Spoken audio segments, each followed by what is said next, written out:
partir de este momento en Madero FM, los invitamos a sintonizar Perspectivas, junto a Guillermo Holzman y Percival Madero. Un análisis de la actualidad nacional e internacional. Perspectivas, a esta hora en Madero FM. Bienvenidos. Bienvenidos, distinguidos auditores y televidentes, nuevamente acá en nuestro programa Perspectivas, con nuestro distinguido amigo y colega Guillermo Holzman, a quien siempre le agradecemos la gentileza, la disponibilidad y la atención que tienes para nosotros en sus escasísimos tiempos. Guillermo, te saludamos y te agradecemos una vez más que estemos en nuestro programa, ya en su segunda temporada, Perspectivas. Gusto saludarte.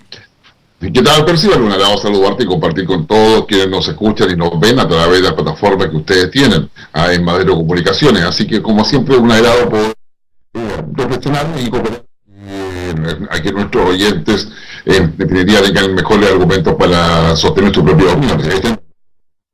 Así es.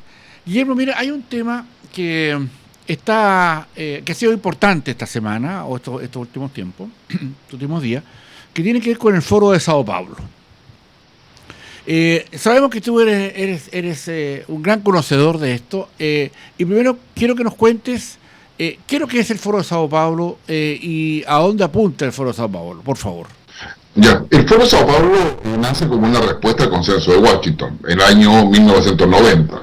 Recordemos que en noviembre de 1989, cuando ya se acredita la desaparición de la Unión Soviética, se reúnen en la ciudad de Williamsburg, en Estados Unidos, convocados por el Fondo Monetario Internacional, una diversidad de académicos, políticos y líderes en general que definen que de aquí en adelante, con la desintegración de la Unión Soviética, la plataforma en la cual va a funcionar el mundo, a lo que hoy día llamamos globalización, va a ser sobre una plataforma de corte neoliberal. Esto pasa en noviembre de 1989. En julio del año 1990, Luis Ignacio Lula da Silva, que había creado recientemente el Partido de los Trabajadores junto con Fidel Castro, entre varios otros líderes políticos, crean el Foro de Sao Paulo. Y el Foro de Sao Paulo trata de rescatar a la izquierda que estaba bajo el paraguas de la Unión Soviética, los partidos comunistas, y marxistas, leninistas, leninistas, y en aquellos años progresistas, que estaban discutiendo el interior de los adoctrinamientos de la Unión Soviética, se juntan para poder generar una convergencia de todos estos movimientos y pensamientos que habían nacido bajo la los líderes de izquierda, inaugurado en julio del año 1990, y su objetivo primero es antineoliberal, antiimperialista, sostener la lucha de los pueblos como un elemento esencial para el avance, y esto con los años va a ser el elemento ideológico que va a sostener Lula Silva, le va a dar sentido y identidad ideológica al Partido de los Trabajadores, le va a permitir llegar al poder, pero también va a ir permitiendo que los partidos comunistas, preferentemente de América Latina, tengan donde agarrarse cuando no estaba la Unión Soviética. Y eso, digamos, que va generando en la práctica movimientos políticos, partidos políticos, que terminan finalmente siendo la plataforma también de la revolución bolivariana que plantea Hugo Chávez. Ahora, Guillermo, por las fechas que indicas, esto también tiene que ser una respuesta, o lo es finalmente, a la previa primero caída del muro de Berlín y después a la caída del muro de Berlín. Exactamente, es una respuesta de cómo salvar la ideología del Partido Comunista cuando su principal mentor, ideólogo y conductor, que es la Unión Soviética, finalmente colapsa y el Partido Comunista Soviético queda desintegrado en la práctica, pero con un esfuerzo que había hecho durante toda la Guerra Fría, del año 48 en adelante, por instalarse como un ente que motivaba el cambio de revolución. Ahora, esto es el discurso más bien hacia la población o hacia los adherentes. Lo que aquí se jugaba era la hegemonía de la Unión Soviética, la sala de influencia para poder tener un sistema de dominación desde el punto de vista geopolítico sobre países. Y justamente viene la fricción entre ese intento de dominio geopolítico de la Unión Soviética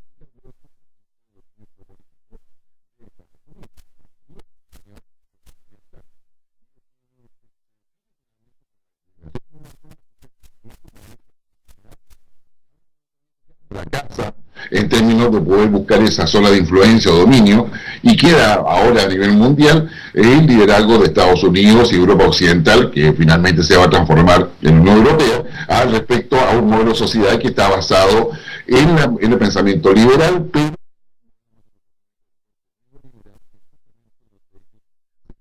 ¿por qué es importante?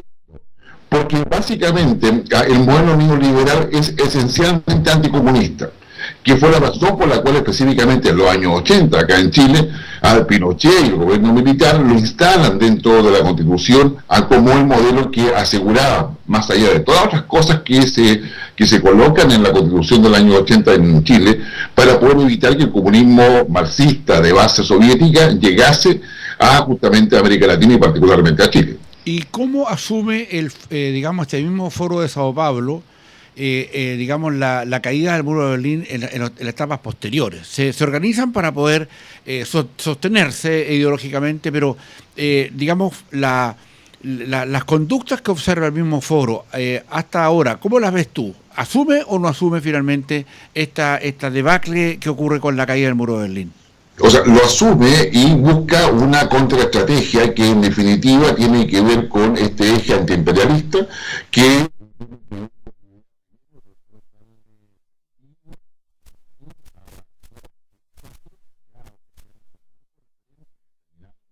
en América Latina, entender que el área de expansión de las ideas progresistas de izquierda derivadas de la Unión Soviética tenían una mejor posibilidad de éxito en América Latina, no así en África, donde los niveles de cultura política eran mucho menores y las problemáticas también distintas, y tampoco en Asia, donde había una influencia directa de China, donde los países también tenían otra cultura, y por lo tanto la lógica indicaba de que era necesario ir construyendo desde las bases un movimiento que primero ya no podía ser solamente por el partido político, tenía que ser con los colectivos, es decir, generar la preocupación de los ciudadanos o aquellos militantes o cercanos a la izquierda por intereses específicos, y ahí nacen los colectivos, la idea de poder empezar a presionar en lo local más que en lo nacional sobre demandas que tenían que ver con la pobreza, con la desigualdad,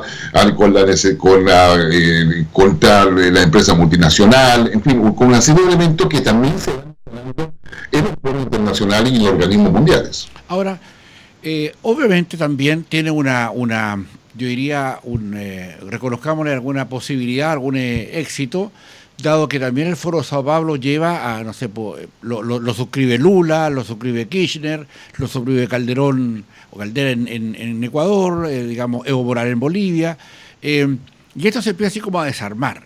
¿Cuánto, a tu juicio, es el mejor momento del Foro de Sao Paulo? ¿Cuándo logran ellos la mejor, digamos, la mejor solidez? Digamos, ¿dónde son más fuertes? ¿En qué momento se produce eso? A ver, el Foro de Sao Paulo, lo más importante es, primero, movimientos sociales, segundo, tener lograr que esos movimientos sociales logren levantar liderazgos y que esos liderazgos tengan apoyo electoral. ¿Dónde se produce quizás la ecuación perfecta? Con la llegada de Hugo Chávez al poder.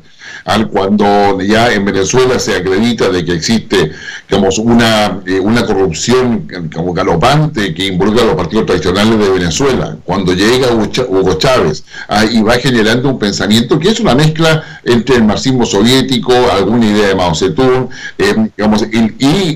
alrededor de un ideal de integración bolivariano que a muchos de América Latina le hace mucho sentido, claro, porque todos hemos sido colonizados por España, hablamos el mismo idioma supuestamente, tenemos elementos culturales que son comunes, y esa idea bolivariana definitivamente se traduce en el socialismo del siglo XXI que encabeza Hugo Chávez. Y es ahí donde empieza a plantearse una Nicaragua, a Ecuador, como tú mencionas, Bolivia, Argentina, Brasil, quizás más tímidamente, pero apoyando toda esta acción y tratando de poder establecer una hegemonía para que los partidos de izquierda logren justamente, digamos, dominar y tengan una presencia política que permita esta revolución al estilo ya del siglo XXI, no la revolución del siglo XX, pero una revolución que era esencialmente antiglobalización, antiimperialista, y que intentaba de alguna forma convencer a todos de que, digamos, haciendo las cosas desde el punto de vista revolucionario del siglo XXI, las cosas iban a cambiar. Es todo esto que se inicia con Chávez, sí, con Maduro, finalmente ha demostrado de que no tiene ningún tipo de viabilidad en los encuentros de Nicaragua, particularmente Venezuela. Imagínate Venezuela con un 10% de inflación.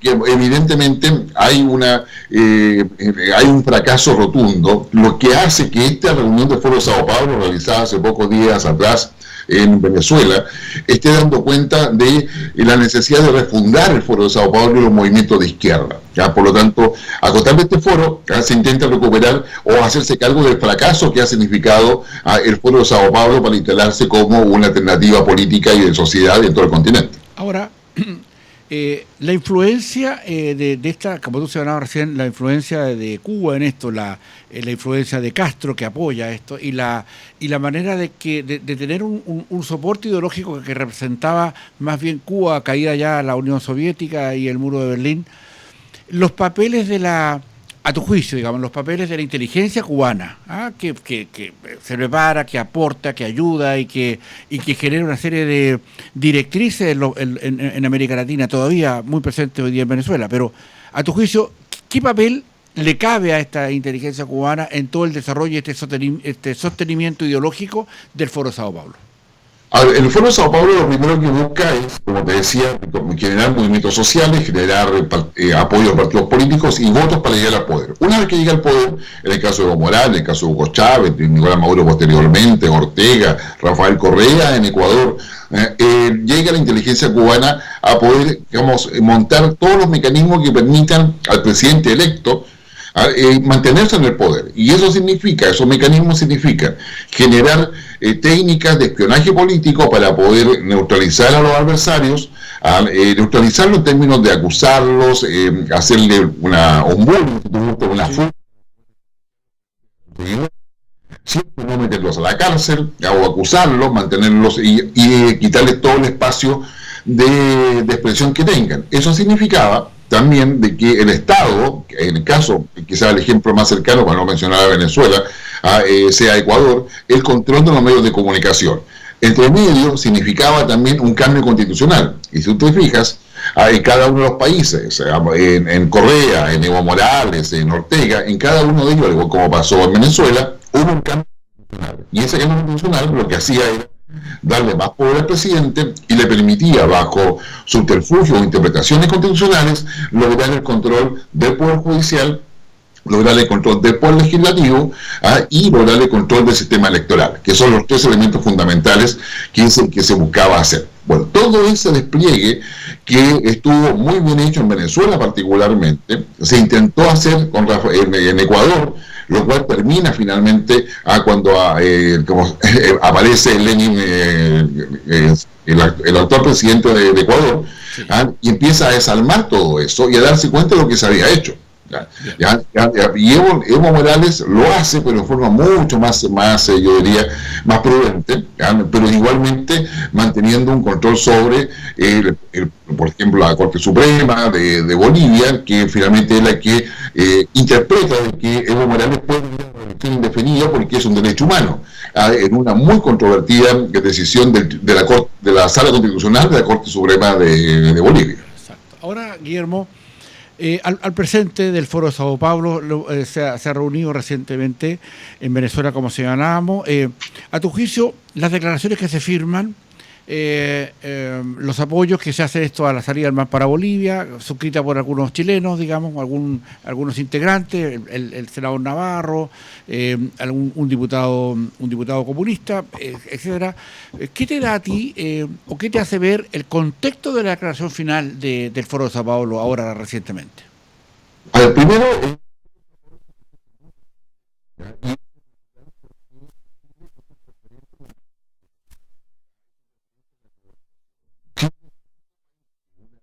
empieza en el año 89 instalado y funcionando un modelo neoliberal en consecuencia Chile es un referente.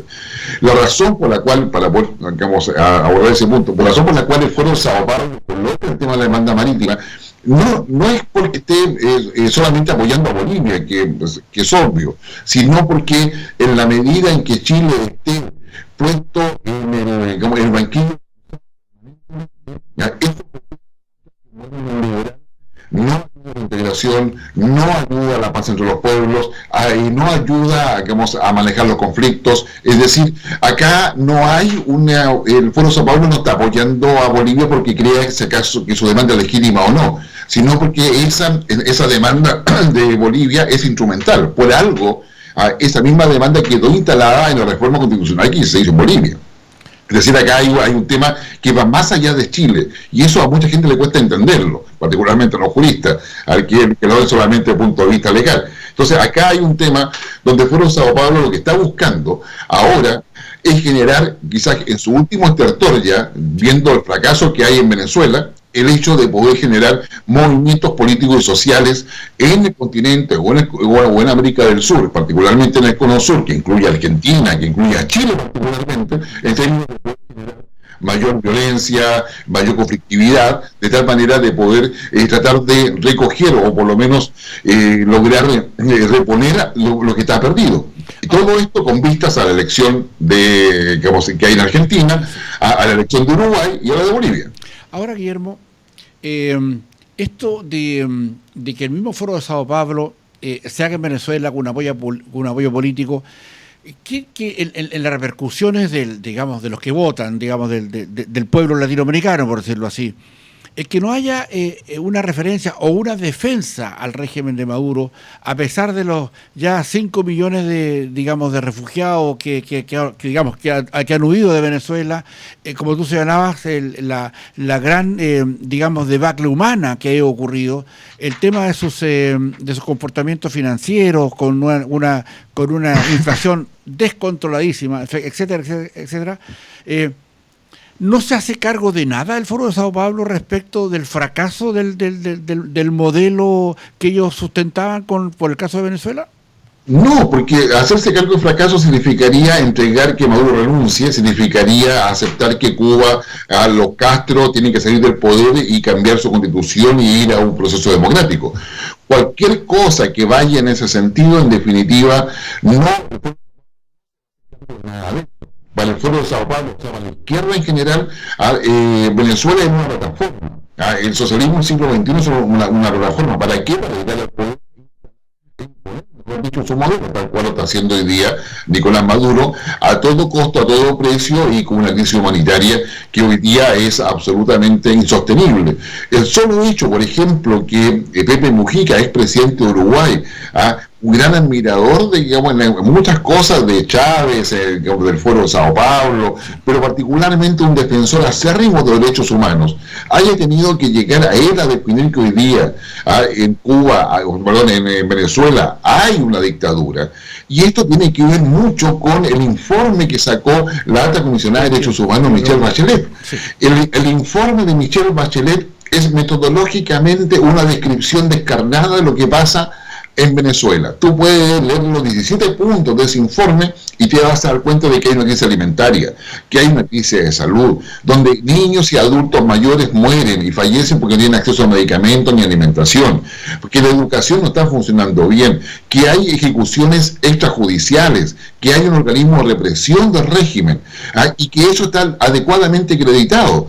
Yo conversaba con gente de derechos humanos, como de la izquierda acá en Chile, y me decía, es imposible no darle validez al informe, porque las fuentes están cruzadas. Gente que había estado allá en Venezuela reconoce de que eso ha sido así, y que el trabajo de investigación y el levantamiento del equipo de la Comisión de Derechos Humanos de Naciones Unidas ha sido espectacular, excelente. Entonces, en esa perspectiva, es decir, hoy día el Foro de Sao Paulo no tiene otra opción que darle instrucciones a sus huestes en términos de poder, profundizarla, para colocarlo en los términos de ellos, profundizar e intensificar las contradicciones sociales, y eso significa contrarrestar el presente con la historia, en los casos de Chile y otros países que tuvieron gobiernos militares, sacar nuevamente la historia permanentemente como un elemento de polarización y de confrontación, generar nuevas movilizaciones sociales que dejen al desamparo un movimiento neoliberal y convoque a una ciudadanía que ellos saben perfectamente bien que es independiente.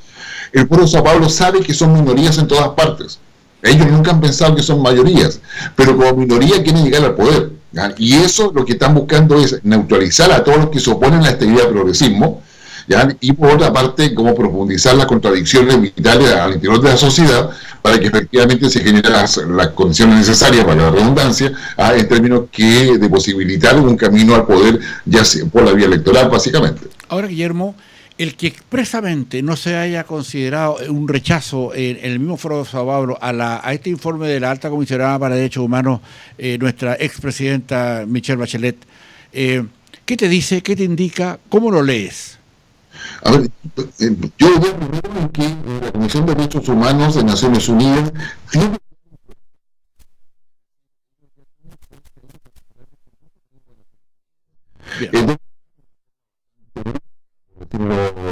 diplomáticamente, si es que eso es diplomático, se salió de la Comisión de Derechos Humanos, se salió del pacto de cambio climático, salió varias cosas, pero particularmente la delegación estadounidense han hecho una denuncia permanente respecto al manejo del progresismo de izquierda en organismos como la Comisión de Derechos Humanos, la UNESCO y varios otros organismos de Naciones Unidas. En consecuencia, para ellos, más allá de que estén o no de acuerdo, o sea, claramente no están de acuerdo con el informe de Bachelet, pero no que en algún instante le pueden servir. ¿Y por qué le puede servir?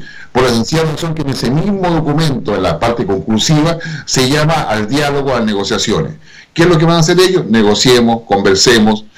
¿Y cómo lo hacen? Es la forma habitual. Están a decir, Venezuela no es dictadura. Y vamos a estar 4 días discutiendo si es dictadura o no vamos pero no vamos a tratar el tema de las ejecuciones extrajudiciales. Primero hay que saber si es dictadura o no dictadura.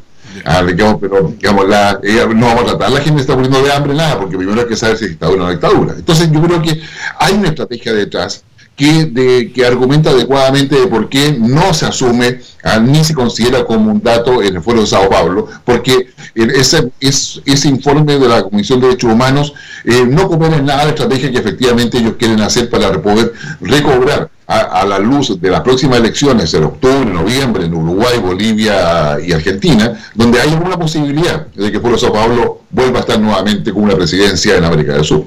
Ahora, Guillermo, respecto de la incidencia que esto trae como para poder sostener o cobijar el pensamiento de izquierda, digamos, ¿te da a ti la idea de que estos supra encuentros o foros, digamos, bajan a la comunidad para poder entenderse bien, o a su vez se transforma solo en un diálogo para eruditos que conocen este tema? ¿Tú sientes que calza esto, que esto es permeable hacia la comunidad?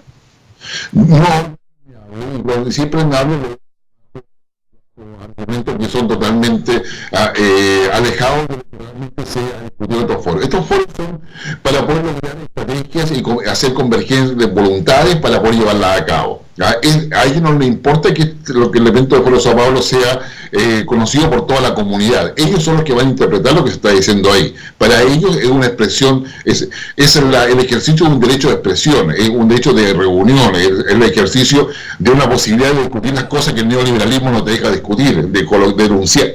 Lo colocan bajo ese aspecto. Pero lo que el Foro de Sao Paulo ha hecho ahora en Venezuela es dictar una estrategia, es establecer un accionar, y eso es de conocimiento de los líderes primero. La declaración es una cosa, lo que se ha discutido al interior es otra, las instrucciones que traen son otras, y eso lo vamos a empezar, ya lo estamos empezando a ver, no solamente acá en Chile, sino que va a ser perfectamente visible en la elección de Argentina, en la de Bolivia y en la de Uruguay. Perfecto. Guillermo, estamos llegando al final, como siempre, un tremendo tema interesante. Probablemente vamos a citarlo en otro tipo de análisis, en nuestro programa Perspectivas. Y te dejamos los últimos segundos para que te puedas despedir de nuestros distinguidos auditores y televidentes, agradeciéndoles la gentileza que tienes siempre de darnos un momento de tu poquísimos espacios para poder conversar con nuestra gente del norte, Guillermo. No, Percival, gracias a ti, a quienes nos escuchan. Esperamos de que efectivamente esta conversación, estos diálogos, estas reflexiones que compartimos con ustedes, le permitan a cada uno tener una mejor opinión, más informada, digamos, más veraz, y que efectivamente apoyemos lo que es la esencia, uno de los elementos esenciales de la democracia, como es el pluralismo. Así es. Guillermo, muchísimas gracias por tu colaboración de siempre, y a ustedes, distinguidos auditores y televidentes, nos encontramos en otras perspectivas el próximo jueves, después de las noticias, y la repetición el día domingo, para que pueda compartir nuevamente nuestros diálogos con nuestro distinguido colega y amigo Guillermo Horstmann. Por la distinción dispensada, muchísimas gracias. Aquí concluye Perspectivas con Guillermo Horstmann y Percival Madero. El análisis y la actualidad nacional e internacional. Perspectivas en La Fuerza del Norte.